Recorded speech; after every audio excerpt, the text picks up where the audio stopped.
you have to put in a lot more energy than a live show, because in a live show, all the elements are in your favor. You have a microphone, you don't need to scream at them.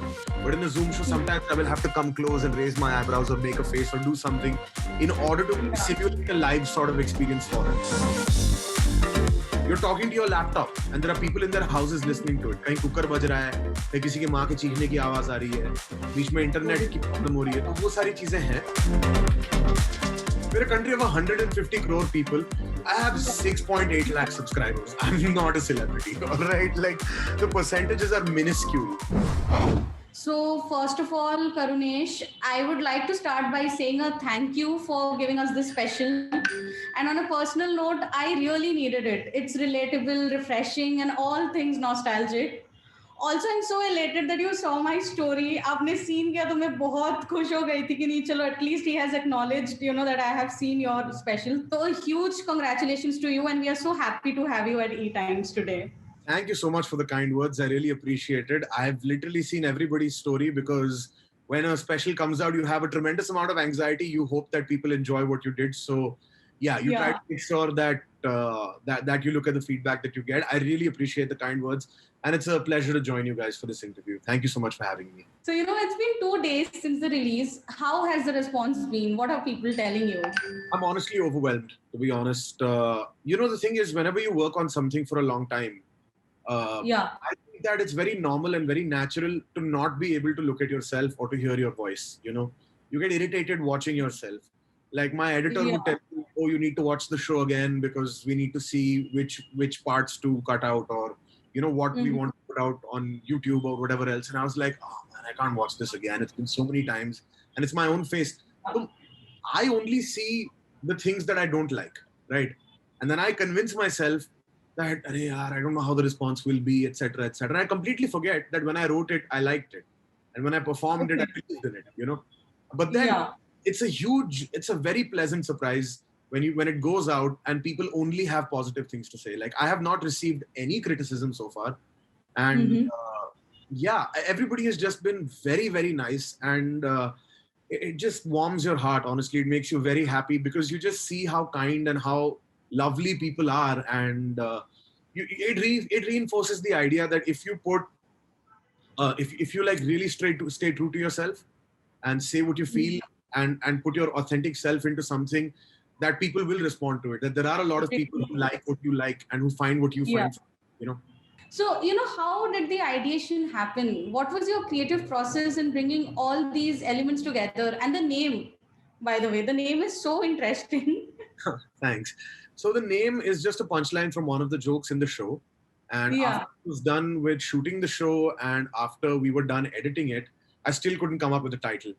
I had a few options for titles, but my director, Omar Ayer, who's literally a childhood friend, like we met in junior college, he suggested that we call it Alas Motapa Ghabrahat, and it made sense. So I said, okay, thanks for doing my work. Thank you very much. And that's the title we chose. So that's, as far as the title is concerned, that's the story. As far as the ideation of the special goes, it was written like any other stand-up is written. Basically, it depends on what you're going through in life, I got into a relationship in 2018, and it's the first, I've been in relationships before, but this was the one where I was like, okay, this seems like it's going well, and this seems like one we're both on the same page. So it's been a very big part of the last 3 years of my life. So it had to find its way into the special. Also, growing up, and when parents have to make the transition from looking at you as their child versus looking at you as an independent adult, that's a very difficult transition for them. It's a difficult transition for you. That's also what was going on. I moved out of my parents' house. I started living with my girlfriend. So all of those factors combined is what led to this show, because you can only talk about what you're experiencing and hope that other people relate to it. So that's pretty much what I've done. It's so relatable. I mean, every parent joke that you have cracked there, oh my God, like I have to parent my parents. Sometimes it feels like that and they get offended. कि उनको ज़्यादा पता है या फिर उनको अगर कुछ पता चल गया तो. Yeah, I feel like, they've done the best with the hand that they've been dealt, and where they're coming from, they did their best. But you have to sort of, after a certain age, you have to parent them. And you also, in many departments of life, have to reparent yourself, which is why stuff like therapy and stuff like reading really helps, because you understand, okay, what parts of my psyche are me and what parts of my psyche are either mental disorders or are like untrue things that have been drilled into me since I was a child, or other people's voices that I've internalized. So yeah, there's a lot of work to do, and you suddenly realize that it all comes flooding to you, you know, after a certain age, and you realize, okay, I have an enormous amount of work to do on myself. Yeah. So, you know, was there any sort of expectation or pressure meeting up to the level of Pata Nahi Par Bolna Hai? Because that was a rage when it released. But when it's done, it's done. You know, that's the thing. I have not thought about that show after it released. Before it released, I gave it everything. And then once it released, I was like, it's not mine anymore. Now it belongs to the people, and they can like it or they can hate it, or whatever. It's up to them, you know. I appreciated all the feedback. I appreciated all the compliments and whatever it did for my career. I can still see, like, I still meet people who bring that show up and who say that they loved it. And I'm very enormously grateful for that. But even now, like, even Alas Motapa Ghabrahat for me is done. I'm very happy with all the feedback I've been receiving. I'm very grateful for all the compliments. But right now, what I care about is मैंने 20 minute नया material लिखा है, उसको strong कैसे करना है, you know? Okay. So you have moved on from this. Yeah, because people are getting the show now, but I have had the show for the last 1 year, so I'm sick of it, you know? Like मेरे से ज़्यादा वो show किसी ने नहीं देखा, क्योंकि मेरे ही मुंह से बाहर निकल रहा है. तो अब मैं तंग आ गया हूँ, and I'm like अगले पे काम कर लेते, you know? तो हाँ, वही है. Yeah. Ramesh, we also have to talk about your voice and accent. Watching your content feels like there are 2-3 people performing at once. Like there was your MasterChef video where, you know, there's somebody impersonating the chef, the judge, the contestant, and then you sing in between. I mean, is it a challenge to be so prompt and spontaneous at the same time? Luckily, my parents were very supportive of my inclinations when I was a kid. I always liked mimicking people. I always liked singing, and they used to encourage it. They didn't look at it as a bad thing. So when guests would come over, they would ask me to do impressions, or they put me for vocal lessons when I was a child, classical Indian singing lessons.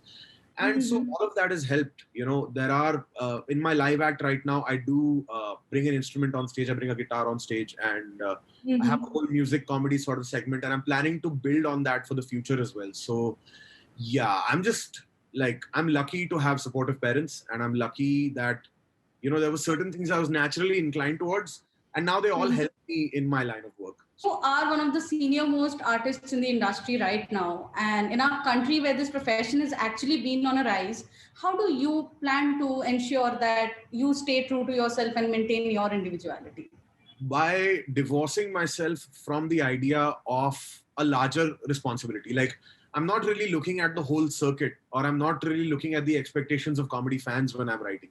And that's not to say that I have disrespect for the circuit or for comedy fans. And I have an immense amount of respect for everybody, you know. But the fact is that I can only compete with who I was yesterday, you know.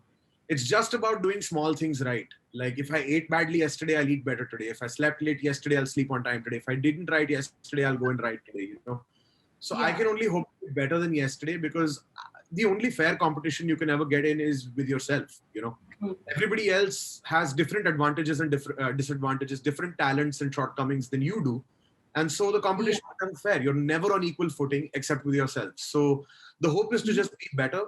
As far as I'm concerned, my hope was to do better than Pata Nahi Par Bolna Hai.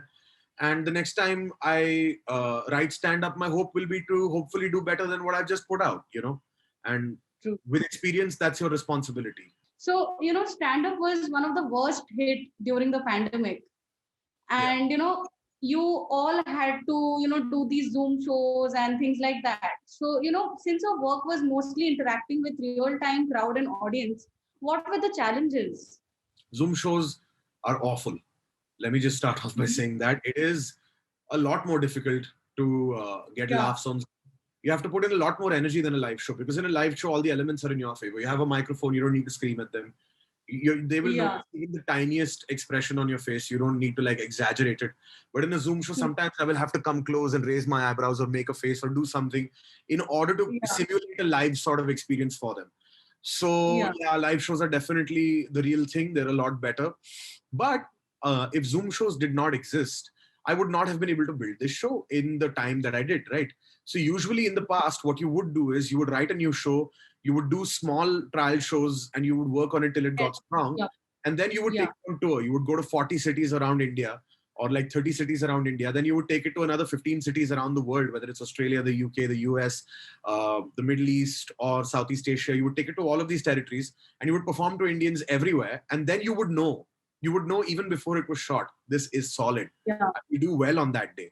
I will get laughs. People will like it. So there was a greater sense of security. Here it's, you're talking to your laptop and there are people in their houses listening to it. कहीं cooker बज रहा है, कहीं किसी के माँ के चीखने की आवाज आ रही है, बीच में इंटरनेट की प्रॉब्लम हो रही है, तो वो सारी चीजें हैं.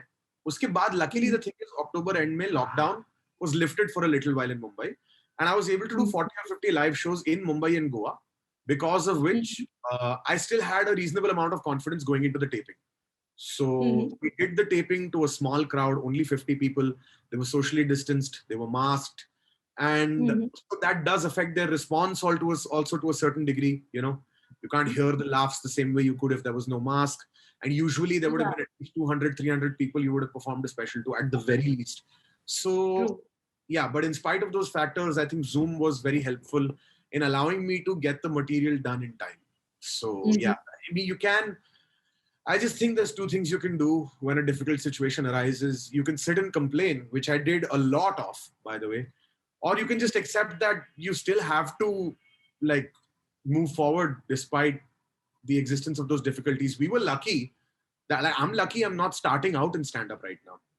Or I'm lucky that I'm not someone who started stand-up 2 years ago and just quit their job right now to do stand-up full time. Because then I would have been in a mess, you know.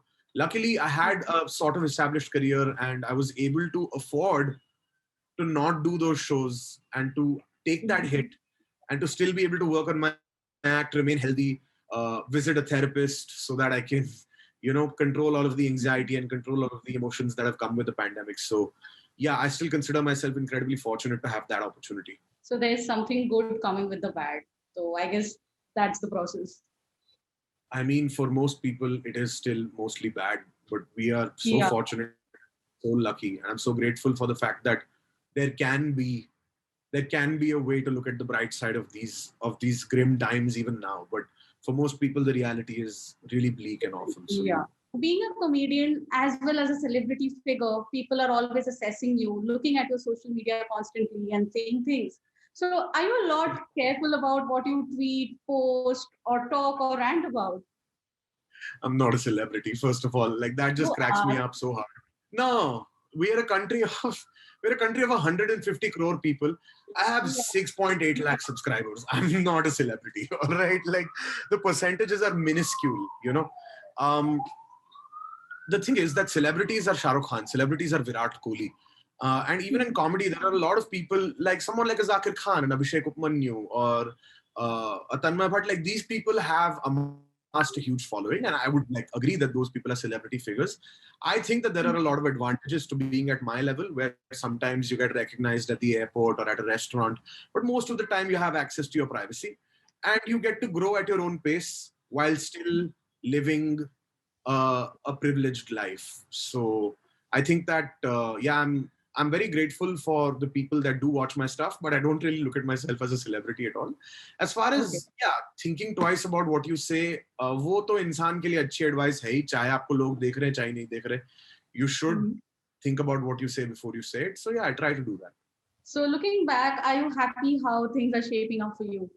I mean, if you would have told me at the start of my career that I would be sitting and having a conversation with leading media houses about my second stand-up special a few months before my 30th birthday, I would have said you're crazy. So yes, I'm very grateful for how things are going.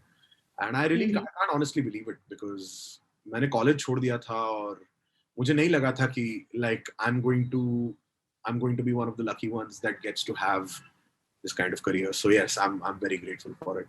So is there anything you'd want to say to your younger self when you performed at your first open mic or show? Eat more vegetables. Eat more vegetables, sleep on time, don't abuse your body. Because comedy-wise, I think that you can't really tell anything to an upcoming comedian. They will make their own mistakes and they will learn. And I'm happy with the mistakes I made also, because they taught me a lot of things. But I would just tell that kid to not hate himself so much, to understand that you're inherently a nice person and self-love does not mean arrogance. You can take care of yourself and you can still be humble. You know, you don't have to exist in one extreme or the other. So I would just tell that kid to not abuse his body. So I'm trying to reverse some of the damage I've done since I was in college till right now. So yeah. So there are so many aspiring comedians looking up to you right now. One message for them. Write, perform, try to be as original as possible. Watch as much stand-up as you possibly can. And don't listen to my advice. I don't know what I'm talking about, really. Do what you feel like. I look forward to seeing more of your work. And your videos have saved me so many times. You know, like they don't fade away with time. Like even if I'm having a bad day or something, like I tune into that stand-up or something that sort, and oh my God, I'm just laughing. So thank you so much for being that, rescue thing for me. Reason I became a comedian is that there were people who were doing stand-up who helped me through difficult times. And obviously they don't know that they're doing that. And like my reasons for doing stand-up are inherently selfish, but it's incredibly humbling to hear that from someone. Thank you so much for saying that. Like, I feel a little bit tongue-tied. You don't really feel like you deserve that level of compliment or praise, but I'm so glad that my videos were able to do anything for you. Thank you so much. I really appreciate it.